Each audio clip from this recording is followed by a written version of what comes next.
দর্শক, এই মুহূর্তে বরিশাল থেকে যুক্ত হচ্ছে সহকর্মী পারভেজ রাসেল। পারভেজ, বরিশাল নগরীতে প্রতিনিয়তই জলাবদ্ধতায় ভোগান্তি পোহাচ্ছেন মানুষ, তো কেন এই সমস্যার সমাধান হচ্ছে না আমাদের জানাবেন।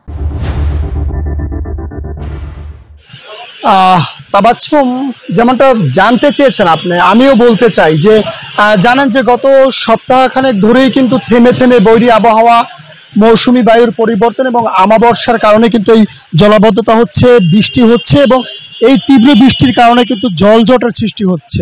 জানেন যে নদী বেষ্টিত এলাকা বরিশাল, সামান্য বৃষ্টিতেই কিন্তু পানি, শুধু পানি না, বলবো যে বরিশাল সিটি কর্পোরেশন 30টি ওয়ার্ড রয়েছে, ওয়ার্ডের যেসব ড্রেনগুলো রয়েছে প্রত্যেকটা ড্রেনই কিন্তু আসলে ময়লার ভাগারে পরিণত হচ্ছে। ড্রেনগুলো সিটি কর্পোরেশন একদিকে আবার নগরবাসী অসচেতন কিন্তু আবার এই ড্রেনগুলো, যার কারণে ড্রেন এবং যে পানি, যে জলজট বা জলের বৃষ্টির যে পানি, সে পানিতে কিন্তু একেবারে একাকার হয়ে যায়, পানি কোথাও নামতেও পারছে না, আর এই কারণে কিন্তু জলাবদ্ধতার সৃষ্টি হয়। একদিকে জলাবদ্ধতা, অপরদিকে বৃষ্টির পানি, সব মিলিয়ে কিন্তু নগরবাসী একেবারে নাভিশ্বাস অবস্থা, নির্ময় মানুষ রয়েছে চরম। আজ সকাল থেকে এখন অবধি পর্যন্ত টানা 2 ঘন্টা ভারী বৃষ্টিপাত হয়েছে। আবহাওয়া অধিদপ্তরের যিনি রয়েছেন পর্যবেক্ষক হুমায়ুন কবির, তিনি নিশ্চিত করেছেন যে 90 মিলিমিটার বৃষ্টিপাত তিনি রেকর্ড দিয়েছে। সেই মিলিমিটার বৃষ্টিপাতে কিন্তু এই অবস্থা নগরীর। দেখছেন এই একেবারে নগরীর প্রাণকেন্দ্রে রয়েছে কালীবাড়ি রোড, সেখানের অবস্থা এই।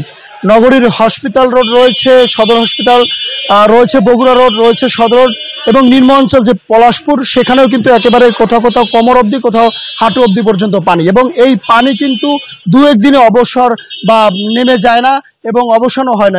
পানির জলাবদ্ধতা সৃষ্টি হয়, একদিকে মশা, একদিকে পানি, একদিকে তীব্র যে নগরের যে জলাবদ্ধতা, এতে মানুষের চরম দুর্ভোগ সৃষ্টি হচ্ছে। মানুষ বারবার বলছে, সিটি কর্পোরেশনের দিকেই কিন্তু আঙুল তুলছে যে শহরের জলজটের কারণ, তার প্রধান কারণ হচ্ছে ড্রেনগুলোকে পরিষ্কার না করা।